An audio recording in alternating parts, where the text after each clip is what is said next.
मुश्किल वक़्त में हमेशा दुआ किया करें, क्योंकि जहाँ इंसान का हौसला ख़त्म हो जाता है वहाँ से खुदा की रहमत शुरू होती है।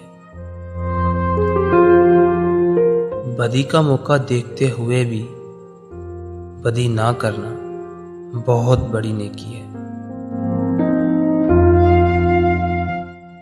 औरत दुनिया की वो वाहिद मखलूक है जिसे प्यार भी करो तो वो डर जाती है।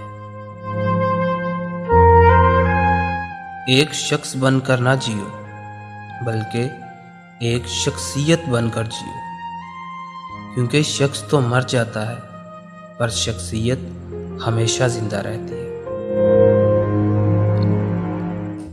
जब रिश्तों में जिद और मुकाबला आ जाए तो ये दोनों जीत जाते हैं, बस रिश्ता हार जाता है।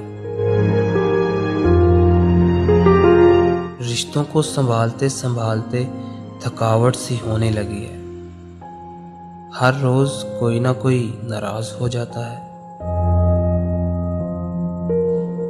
किसी का दिल तोड़कर माफी मांग लेना बहुत आसान है, लेकिन अपना दिल टूटने पर किसी को माफ कर देना बहुत मुश्किल है।